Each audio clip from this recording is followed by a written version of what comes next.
It's the Rob Carson Show. Are you ready to be podsmacked? Now, here's Rob Carson. And here is episode number 109 of the Rob Carson Show podcast. I hope this podcast finds you well. I greatly appreciate you listening. I will tell you, I was a little under the weather. I was going to do 109 yesterday. Today is the 6th of June, and I have a stomach bug. It has just not been, it has not been pretty. So anyway, I did work very hard today to put together what I feel is a really, really good podcast. Got a ton of stuff to get to on the show. Going to get to this NSA leaker in the news that's been arrested. Hopefully the swamp will be drained. The insiders in the White House and the administration who are leaking confidential information to various media outlets and whatnot. Just a lot of stuff to get to. A lot of stuff. Some campus madness. Oh, and also just some light stuff as well that I think you're going to enjoy, like the most popular beers in the world, and who and how many people at work where you work are getting it on. Okay, all of that stuff and so much more. I don't know if chiropractic adjustment would help the stomach bug that I have, but I will tell you it can help. It can help you in a lot of different ways. I met Dr. Alex Nelson about a week ago, and I'll tell you, chiropractic can do some really amazing things. I've had it work on a neck vertebra. I've had it work on sciatica. If you have headaches, asthma, shoulder pain, carpal tunnel, all of these things, Dr. Alex Nelson can help you out. All right. He is 8335 North Congress Avenue in Kansas City. And you can just go to fountainoflifechiro.com. Fountainoflifechiro.com. If there are things that are bothering you, you need an adjustment, go talk to them. $30 veterans and veterans family adjustment fees as well. Oh, also, another sponsor on the show, Grass Monsters KC, whether it's a commercial mower or a residential riding lawnmower, all of these are a zero turning radius. They are Dixie choppers, which are amazing. They're made in Indiana, and Hustler mowers that are made in Kansas. Built like a brick excrement house. They are in Raytown, 5520 Raytown Road, grassmonsterskc.com. Let's get started, shall we? And talk about the news of the day and some other stuff. Now, we know that a 25-year-old intelligence contractor has been arrested for leaking confidential information. Her name is Reality Lee Winner. I know. Georgia intelligence contractor. She removed classified material from a government facility. She's a contractor with Pluribus International Corporation, assigned to a U.S. government agency facility in Georgia. So she's been apparently at the facility since February the 13th. She has top secret clearance. Around May the 9th, she printed and improperly removed classified intelligence, which contained classified national defense information from an intelligence community agency. This, according to the report. A few days later, she unlawfully transmitted by mail the intelligence reporting to an online news outlet. NBC News says the FBI has arrested charged woman. They say leaked the document to The Intercept, which is a bat crap crazy leftist publication. Winner's mother, Billy Winner Davis, I know the name is, said she was shocked to learn about her daughter's arrest. All right, so I think that naming your daughter Reality, that's probably originally where the problem started. But let me tell you a few things about this person, and there is a lot of vitriol, bat guano crazy hatred of Donald Trump in the country. We're seeing it with idiotic protests that are happening all over the place. We're seeing it with the entertainment industry. Stephen Colbert is no longer funny. He's just a tool. There is insanity involved with Donald Trump being the president. This has, for the very first time at least to this degree, infected the intelligence community in Washington, D.C. We have active politicos in agencies with security clearance who are willing to endanger the country, endanger individuals to forward a political ideology. That's what this is all about. That's why this is so important that this POS go to jail. She's 25 years old. She needs to be taught a lesson. We'll see you when you're 35 and you're released from prison. There was a complete vetting fail on this woman. Now, I don't understand. I lived in Washington, D.C. for 10 years. To get that sort of a clearance, you'd think, wow, you've got to seriously clear some hurdles. This woman is 25 years old. She hasn't had a lot of experience at life. So I would assume that there's a smaller paper trail for her. But I want you to listen to some of the details of this Reality Lee winner. Reality Lee winner. And she was a big fan of Edward Snowden.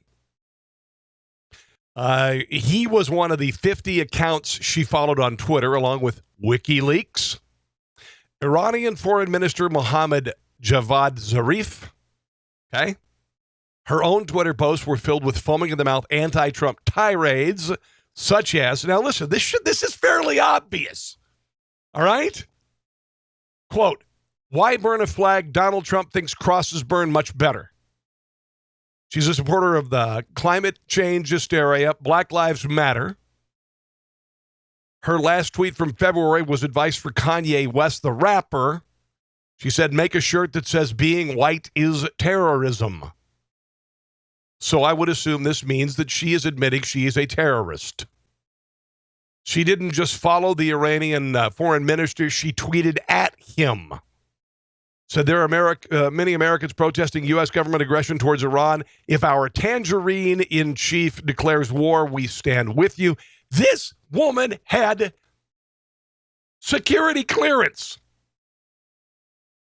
She also referred to President Trump as the orange fascist we led into the White House.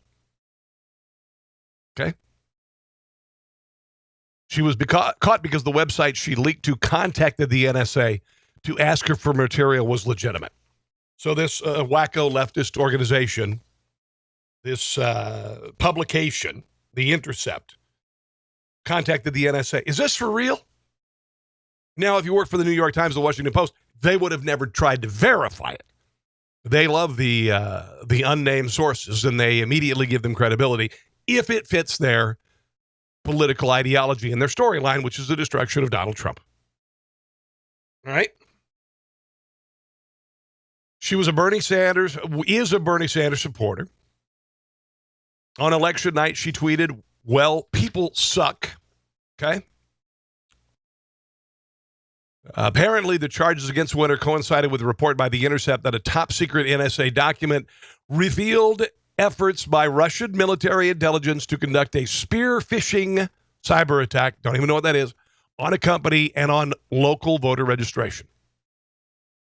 Russian General Staff Main Intelligence Directorate actors executing cyber espionage operations against a U.S. company in 2016, evidently to obtain information on elections-related software and hardware. So, okay, geez. So there was some cyber phishing going on by the Russian government in the election. Now, whether or not that had an impact on anything, in this piece that I'm reading, this is from the UK Daily Mail, there's no evidence of a successful campaign to affect the vote count or voter rolls. So the whole narrative of Donald Trump working with the Russian government to cause Hillary Clinton to lose the election is still unsupported. All right? That's what I'm trying to say. I'm just trying to say. Let's move on to some other stuff. Let's talk a little bit about these London terror attack. 7 people killed, 48 injured, 3 attackers. Drove a van into pedestrians on London Bridge, jumped out of the vehicle, began stabbing people. One of the main I won't say suspects because he did it, and he's dead now. He actually was featured in a documentary where he unveiled an ISIS flag in a park. He was clearly in the tank for ISIS. There was so much intelligence about this guy. He was on a watch list. But the problem with this attack and with so many is, and this includes San Bernardino, we are so afraid to say the obvious, which is there is a profile of these terrorists, and it starts with the M word, Muslim. Okay? I'm so freaking done with this stuff, guys. And I'm not afraid to say that if I'm getting on an airplane and there's someone wearing a hijab or there's some a Muslim male on the plane, I'm going to look at unabashedly, fire me from NPR like they did Juan Williams. I'm going to look twice at them. I'm going to look twice at them. If I see them on a mode of public transportation, I'm going to look twice at them. I'm going to be a little more observant. If I see behavior that is suspicious, I am not afraid to say that I am going to look twice at them. Islam has to realize and has to recognize it has a cancer within it. A cancer that it results in 3,000 terror attacks worldwide. 3,000 attacks, terror attacks worldwide annually. All of them, for instance, in 2015, except for one or two, there was question as to who committed them and what for. But it leans toward Islam, radical Islam. There's a large number of people in this world who support terror in the name of Islam, who support the spread of Sharia law worldwide, who are committed to what they call a caliphate. And you can say all you want about peaceful, but you know what? Sorry. There's a point where you go, Islam is not the religion of peace.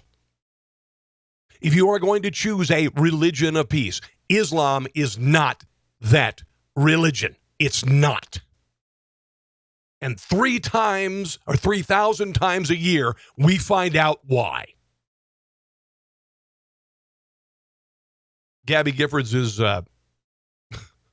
going after Donald Trump for bypassing the gun debate after the knife attack in London. He said, did you notice we're not having a gun debate right now? That's because they use knives in a truck. Gabby Giffords says, Mr. President, every day we're having a gun debate because every day 90 people in our country die from gun violence. Okay, well, that's a lie. It's not happening.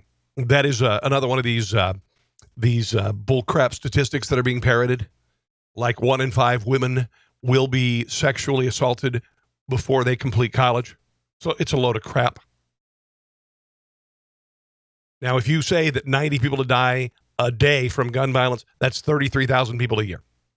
Actual number of firearms-related homicides each year, 10,500 to 12,000. I think 11,000 of those are in Chicago alone. What they do is they raise the numbers because people commit suicide by using a gun. It's one of the ways that people end their lives. 20 to 22,000 people annually on average commit suicide. But don't let the facts get in the way of your political ideology. No, I'm going to get to a story here in a few. CBS scrubbed a word from Back to the Future, one of the iconic movies of my childhood. Michael Moore is encouraging a website, or encouraging people to leak classified information to a website that he has. A little more evergreen state news. Oh, and it's something I think you're going to enjoy. 8 U.S. cities that you mispronounced the name of. All right, all of that's coming up very shortly on the radio program. I want to mention I've got a line of politically incorrect swag, T-shirts, hats, whatnot. We have a new design up, and it has a picture of several drinks, and it says, "I'm going to keep buying you drinks until you find me attractive." So the swag that they're selling, I got a friend named Sam Cangelosi, who's a brilliant graphic designer, and I'm coming up with expressions, and we're selling this swag line. You can get bumper stickers for like $2, $2.50. You can get T-shirts on sale, depending on the design, normally $23 down to $14. Anyway, just go to teepublic.com, teepublic.com, and look for Conserva Tees. Conserva, T-E-E-S, okay? teepublic.com. Conserva Tees.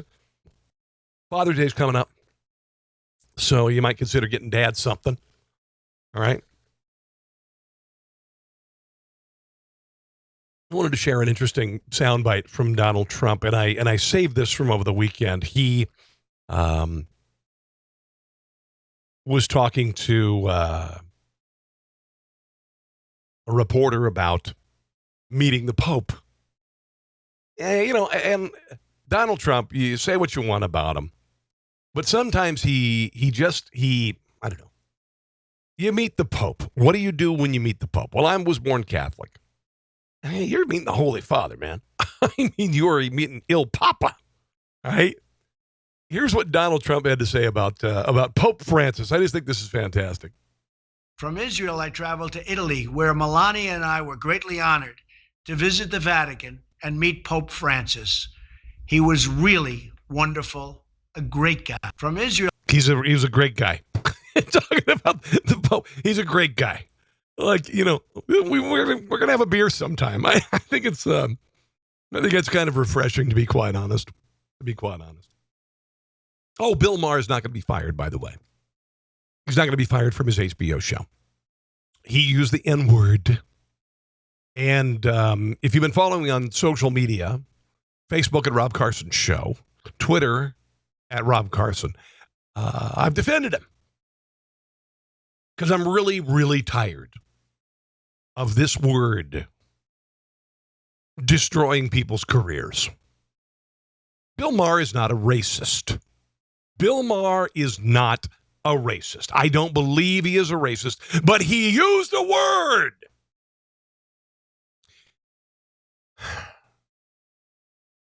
This word has destroyed careers, but only if you're a certain color. You cannot use it if you are not African American. You cannot use it. You will lose your job. You will be eaten alive. You will be destroyed. My son, he's got friends. He's got a lot of black friends.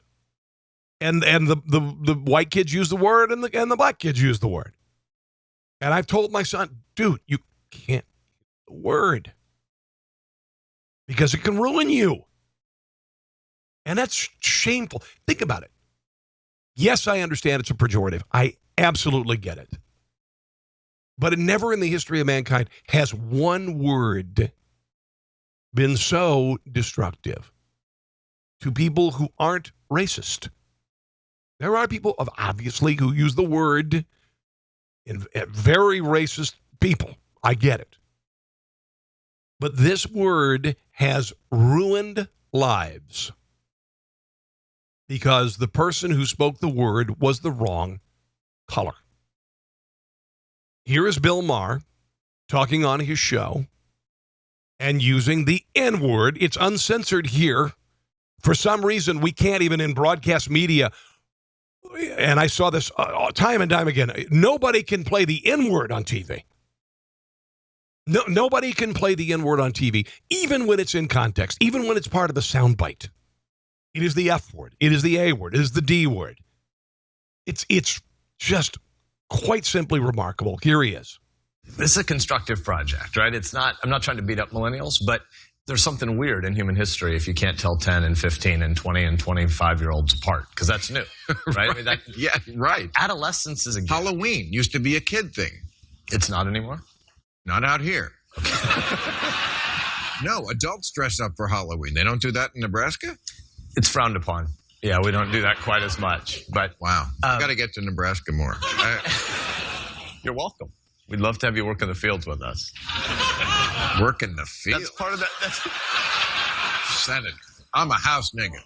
No, it's a joke. It's a joke. It's a joke. Do you get it? Do you understand why it's funny? Do you understand why it's funny? It's because he's a white guy. All right? He's a white guy. And it's funny because he's the furthest thing from that, you see. But of course, he's taking all sorts of heat about it. Now, by the way, there was Senator Ben Sasse from Nebraska. He's a Republican. Al Franken has canceled an appearance on Real Time. And Bill Maher has apologized. I don't use the word. I never have. I never have. I understand the social consequence of it. I understand how it's been used by whites, by slave masters in the past. But there are so many things right now you cannot say particularly as a white person. You cannot say things. There was a school, and I had mentioned this in a previous podcast. There's a school in, Alabama and Mississippi, whatever. And they wanted to celebrate Black History Month.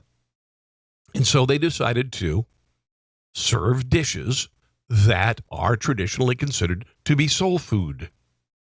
Right? So maybe that's collard greens. Maybe that's fried chicken. This was earth-shattering news. Meanwhile, if you go down to a restaurant that considers itself to be a soul food restaurant, that's perfectly fine.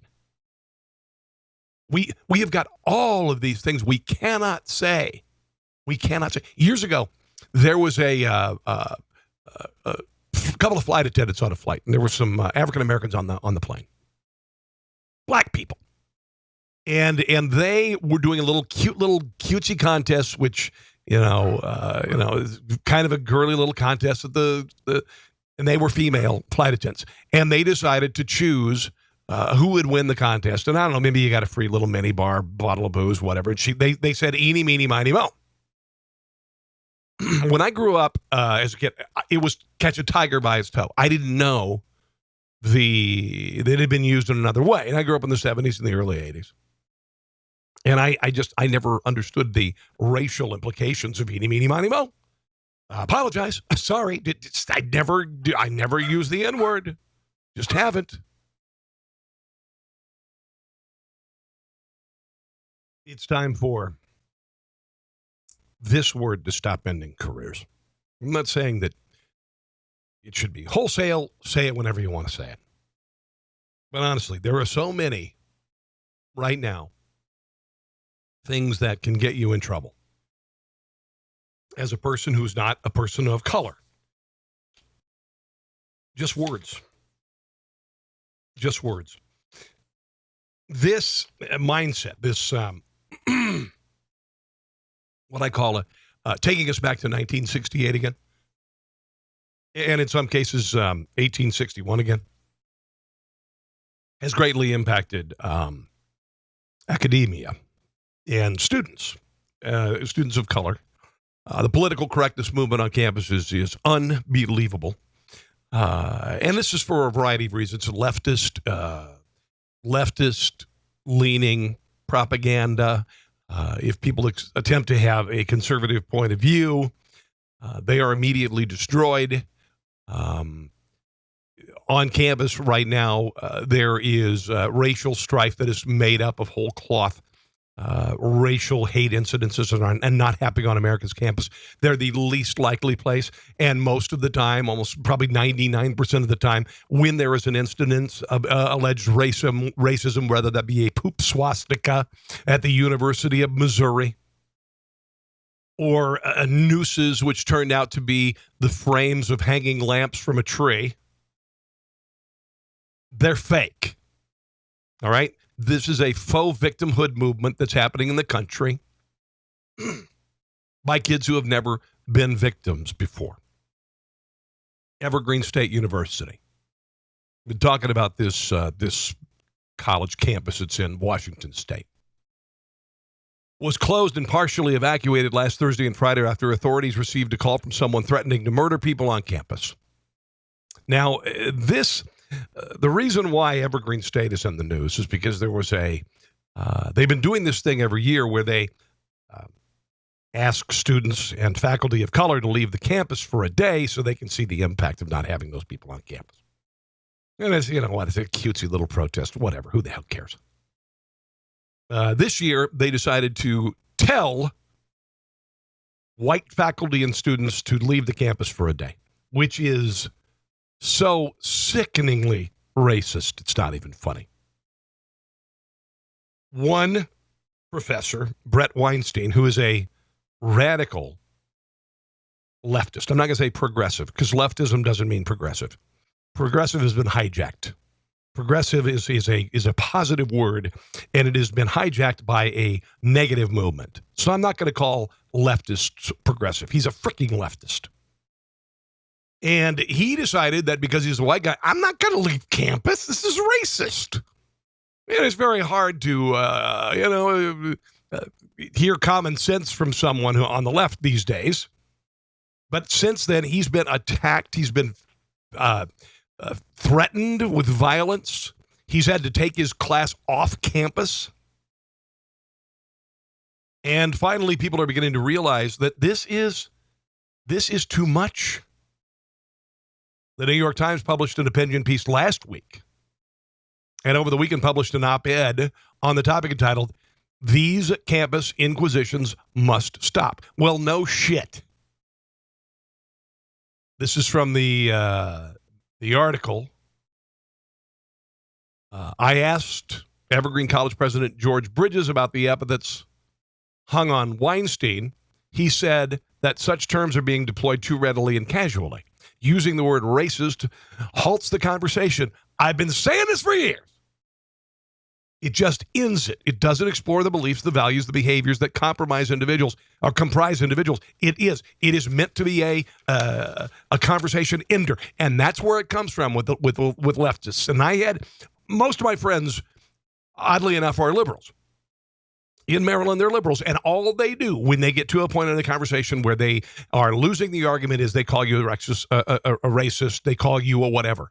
I am frequently targeted by online, by even my good friends, because I write for Rush Limbaugh, and I haven't done much lately because my buddy Kit Carson passed, and he was my gatekeeper, and he got a lot of comedy on the show. But I am immediately targeted because I am, to them, the voice of conservatism in their circle of friends. And so it's every day I get a aha, kind of sending me an article. Well, how do you feel about this? And it's always belligerent. It's always asshole-ish. But that's what I am confronted with all the time. And I've been accused by good friends who've just kind of, you're racist, you're racist. No, I'm not. No, I am not. Bull crap. I am not a racist. I refuse that. You know what? You want to talk racism? How about this? Saying that black people aren't smart enough to get a voter ID. How about that? How about that racism? How about saying that because you're a black person, you can't live the American dream? Bull crap. How about saying, hey, you black people, realizing, of course, that you have no chance of making it here. We're going to give you welfare and SNAP benefits. That's racism. Yeah. Piece was published by HuffPo, written by president of College Democrats of Maryland. And it argues that the progressive protesters at Evergreen and these other colleges shouldn't be called social justice warriors because it sounds somewhat positive. Instead, he suggests they be called fascists. The protesters who wrecked the place in Berkeley because Milo Yiannopoulos was going to speak there or did try to speak there, they're fascists. but they call people on the right fascists. He said, this behavior must be portrayed as it truly is, as a shameful and pedestrian surrender. Oh, pedestrian is such an academic term.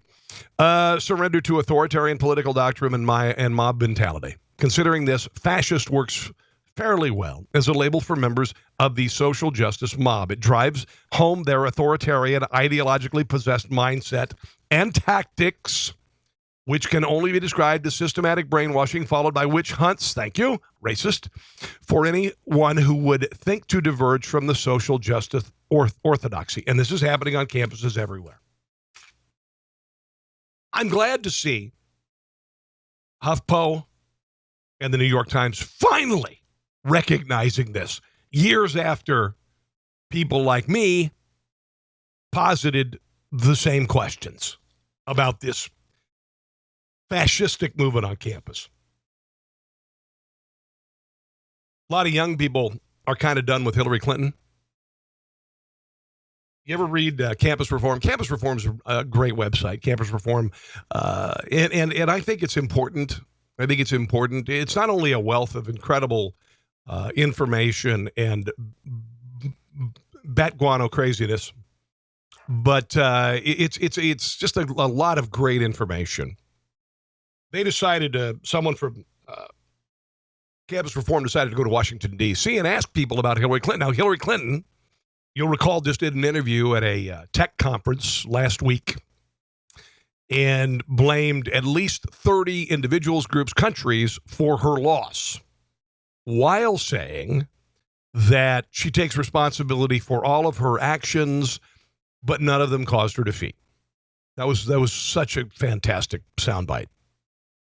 Well, young voters were questioned about Hillary Clinton and her accepting responsibility with regard to losing the elections. Here's what they had to say. This week, Hillary Clinton gave some interviews kind of diagnosing why she thinks she lost the campaign. Hasn't been putting too much blame on herself. Look, I take responsibility for every decision I made, but that's not why I lost. That's the soundbite of the year.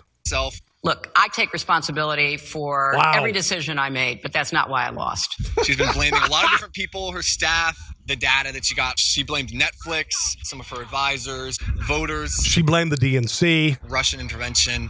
What's your opinion of that? I think she just needs to stop blaming other people and take responsibility. I mean, she's acting like a child.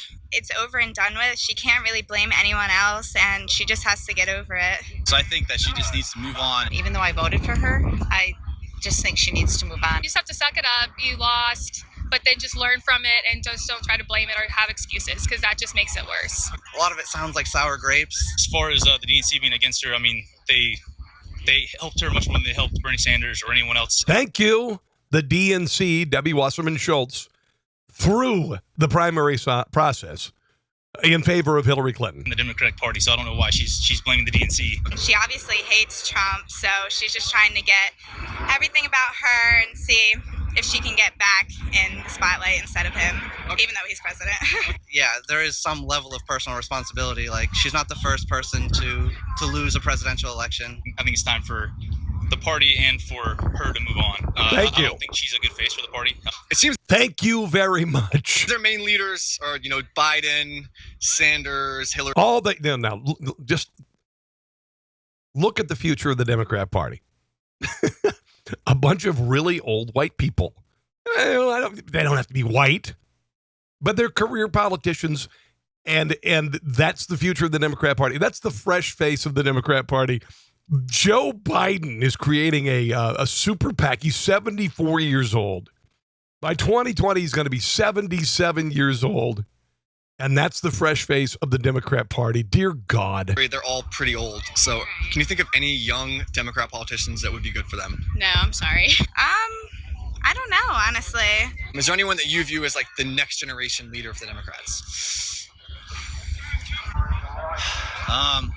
No one off the top of my head right now. Anyone? I like Joe Biden, but Yeah. he's a little 74 though, Yeah. He's a little old, yeah. Look, I'm not an ageist. But